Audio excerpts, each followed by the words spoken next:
I, 23F, and my husband, 23M, are unsure if we should get a divorce? Any advice appreciated. Throwaway account due to friends and family following my main account. Omitting some personal information for sake of anonymity. I'm going to try and make a timeline of events in our relationship for context. Met when we were 9. Started dating at 12. Mind you, this was that middle school type of dating. He cheated on me when we were 15 or 16. At this point we were on again, off again, which continued until we were 17. I got a full ride to a university across the country for athletics/academics when I was 18. My first and only semester there, I hated. I hated the team and the coaches, and I had no friends. He flew out to visit me, and we got engaged at 18 years old. He flew back a little over a month later, and we had a courthouse wedding. I came home after the semester finished. He was 18, and I was 19 when he joined a very difficult/prestigious branch of the military. He left for 3 months for training, which was difficult, but we did fine. He came back for a few weeks and then left for a few more months for school for his particular job. During this time, I would later find out, he signed himself up on Bumble and paid $50+ in upgrades for more swipes. He insists he never met anyone from it, and no conversations that he had were ever anything more than introductions. He also, again, I would later find out a few years later, spent over $600 at a strip club. He says he was pressured by seniors to go and ended up paying for a VIP room for one of his buddies because he got the room and then didn't have the money to pay for it, and my husband said his friend was going to get into trouble. That weekend, he would go up and down the coast going to various clubs and another strip club from what I've gathered. At 19, we moved states and got our first house together. At 20, he deployed. This would be a very difficult time in our lives, and even more difficult after he got home. He developed a pornography addiction while deployed. I remember sitting on the bathroom floor at 4 in the morning refreshing one of his social media accounts, which I could see his following numbers go up about every 5 minutes. All porn accounts. He pressured me for pictures and videos, and I would feel guilty for not doing the things he wanted, and I felt like if I didn't, he was just going to find someone else to do it for him. He came home 6 months later, and we were okay. Except I noticed after a few weeks that as soon as he came home from work, he would practically beeline it to the bathroom and shower for 45+ minutes. Sometimes I would even go into the bathroom after, and I could tell he dropped the bottle of lube on the ground and it was still slippery, or I could see the ring on the counter from the bottom of the bottle. I did my best to ignore it, until one day I saw a charge on our account for $30 to someone with a very interesting name. I confronted him and he immediately looked away, took a deep breath, brushed his hand through his hair, and sputtered out a quick excuse that it was his buddy's wife who bought them all lunch during work. I don't know why, but I said okay, and left it at that. He got up a few minutes later saying he felt sick and went to lay down.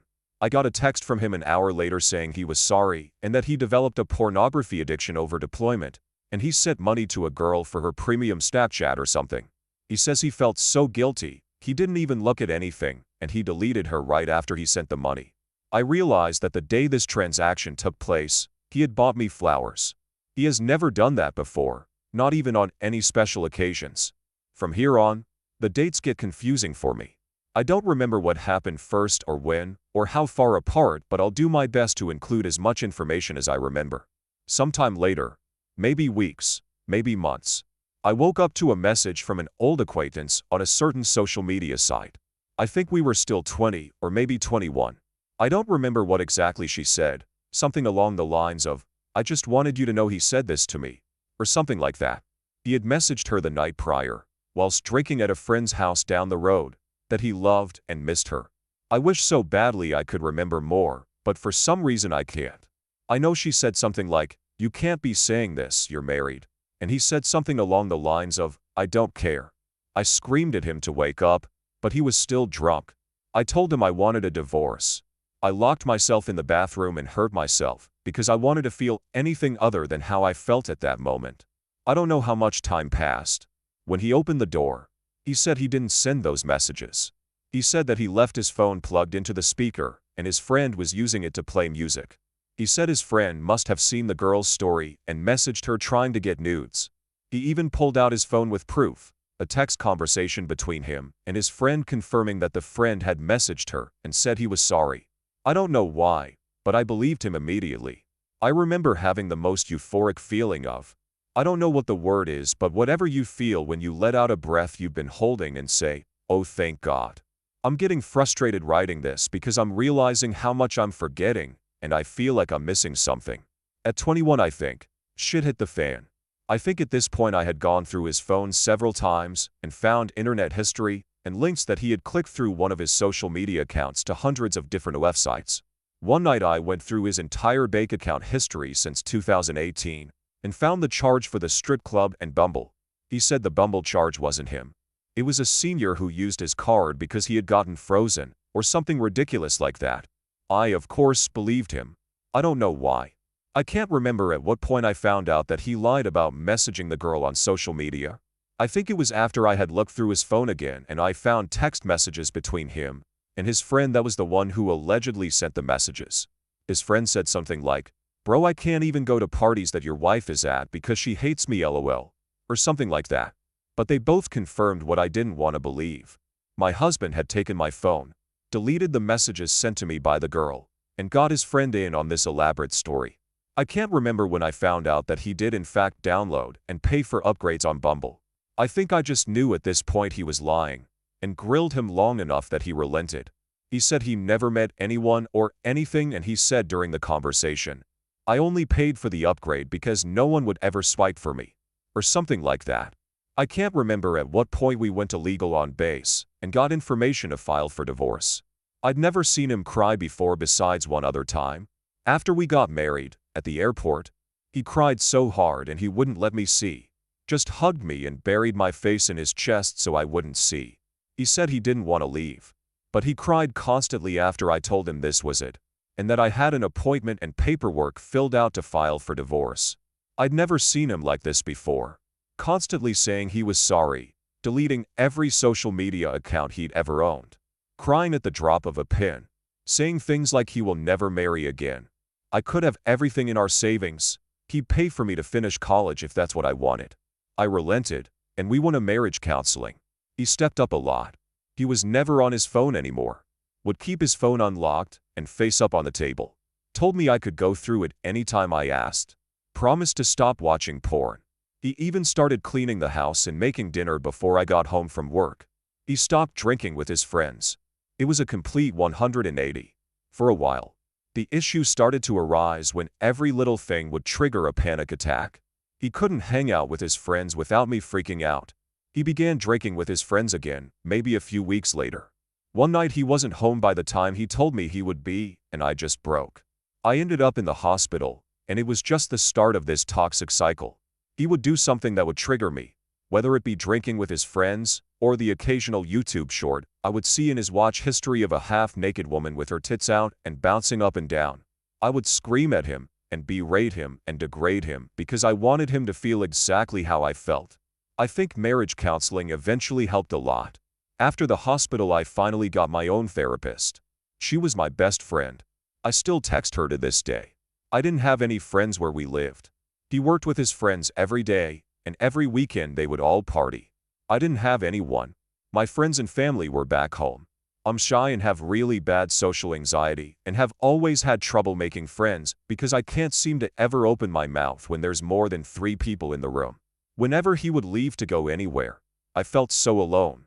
I think at 22 our marriage really started improving again. We went on vacation together and were able to work through a lot of issues, and we were able to communicate things we were feeling, and it was amazing. We both felt so heard, and we were able to find happy mediums on issues and relayed boundaries that each of us respected. I was 23 when I moved home a few months before his contract ended. He tied up his loose ends on the house and work, and he moved back home with me. He tried working a night shift blue-collar job, making good money, even more than he made in the military. But he hated it. He hated everything about it. He missed his friends and his job. His friends were his family. This was the first time I'd ever seen him truly depressed. 5 months later, he joined a different branch of the military. I didn't want him to. I wanted him to stay and have a normal life with me. I wanted to work normal jobs and have a family. He doesn't. He said he doesn't even want a family. I had started nursing school, and my best friend, whom I hardly ever got to see, had a baby. I finally had a group of friends and family I was able to hang out with every week. He left and got stationed in a different state, but only about 600 miles away this time. Far, but drivable. He came home for a visit after only a week of being there. We were doing good at this point, texting and calling a lot. A little over a month ago, he left to go across the country for a 6-week exercise in the desert. He didn't have his phone for most of it, but he was able to text me once over a week ago. He didn't text again after that, until I messaged him letting him know that a pet of mine had died. He replied immediately. I've realized that he has had his phone, but just hasn't been talking to me. Yesterday, he texted me in the morning letting me know that he was going to spend an upcoming holiday with an old military friend from his previous branch, and then the holiday after that he wanted to go see his extended family in a different state. We've talked a lot since then. Not about anything good. I've asked why he's pushing me away, and he said he's focusing on his goals. I said I felt like I was being put on the back burner until he was ready to acknowledge me and our marriage, and I tried to tell him he didn't have to be alone and that I would support him. He said, "You can't though. You say you can, but you didn't support college or the CIA. So I kind of felt I should just do this alone and get rid of some of the negativity." And I realized he was right. He brought up college when we were about 21, maybe 22, and I actually scoffed at him because I didn't realize he was being serious. I didn't believe he could do something like that. He barely graduated high school. He went to 4 different high schools total, never getting above a 1.5 GPA. I tried doing his homework to keep him afloat, but he didn't care. I even got him enrolled in the same online academy that I attended, due to public school not fitting around my athletic schedule, and I had to do every class and every assignment for him because he would never do them.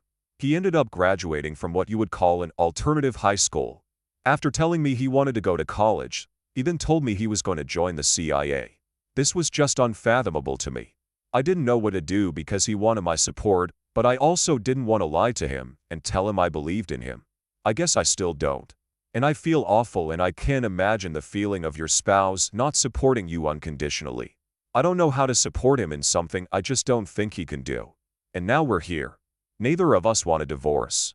Both of us know our relationship hasn't been the best. We both don't know what to do. I would feel so lost and empty without him. I've known him for more than half of my life. Our personalities are formed around each other. We talk the same. We have the same mannerisms. We experience growing up together and becoming adults together. I just want to add that these experiences I've listed were the worst times. We've had amazing experiences together. We have so much fucking fun together. He makes me laugh more than anyone else can. He knows everything about me and has been there for every important moment in my life. I'm absolutely terrified of the future. I'm scared to tell my family if we get a divorce. I don't want to be another statistic. I know we got married young. I know we are a military family. I know that. I know that most of these marriages ended in divorce, but I really fucking thought we were different. I don't want to start over. I'm almost 24 and I know that's still considered young, but I've known him for 14 years. I thought we would have started thinking about having a family together by now. He just wants to focus on his career and says he doesn't think he even wants a family. I don't know what to do anymore. If you're still here, thanks for reading. I apologize if I'm all over the place. I haven't ever shared all this with anyone. I'm embarrassed of my situation and feel at a loss at what to do anymore. I'm really nervous to read any replies because I think I know what they're all going to say. TLDR, married young. He's in the military, history of infidelity on his part, verbal abuse on my part, and lack of support. Have had successful marriage counseling in the past, but we're at the point where we feel like we want different things. But both of us still love each other and don't want a divorce. Neither of us know what to do. Update 1. After over 1,000 people castigating me in the comments section, I wanted to sort of give an update and answer a few questions. First off, yes, I can in fact type like a motherfucker. I had every intention of creating this post with anonymity, which obviously went down the drain as soon as I started typing. I didn't think this would get more than a couple thousand views and a handful of comments. I typed out every ignominious detail because I needed to see for myself everything in one spot. Someone said I must be exhausting to be around if I tell my friends and family all this. Well, you'll be happy to know that no one knows. I have never told any of my friends and family even a percentage of what has happened. That's why I ended up writing an epic. I wanted someone to know everything and tell me what to do because my brain has become this convoluted. the rose-colored type of convoluted mess of, I don't even know.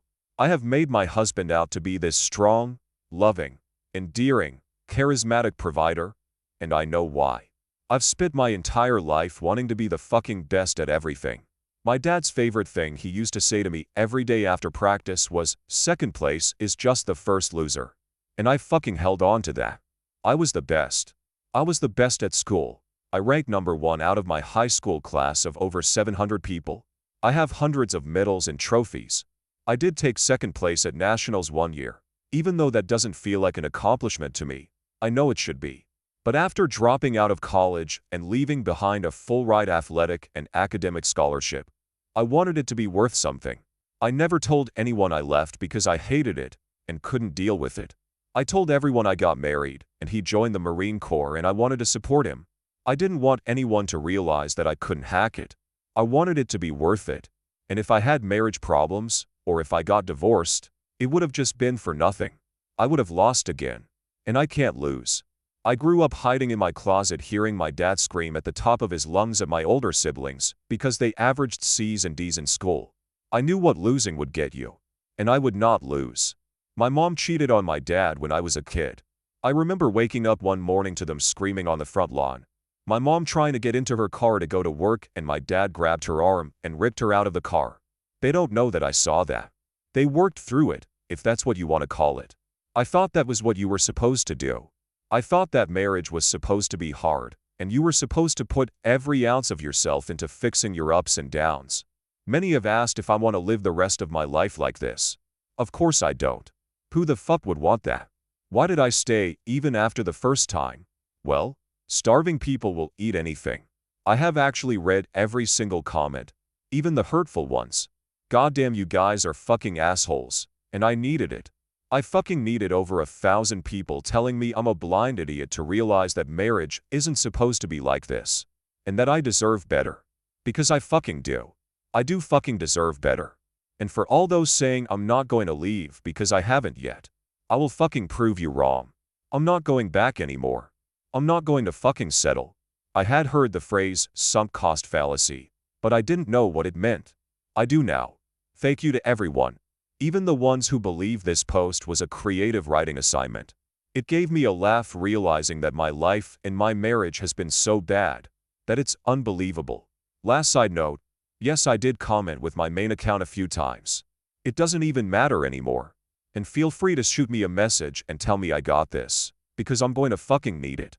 I feel like I've been rug pulled near the edge of a cliff and I can't find my footing. I don't know where the ground is and when it will come. But I know wherever I land it will be better than where I am currently. Update 2. Hi everyone. It's been almost a year.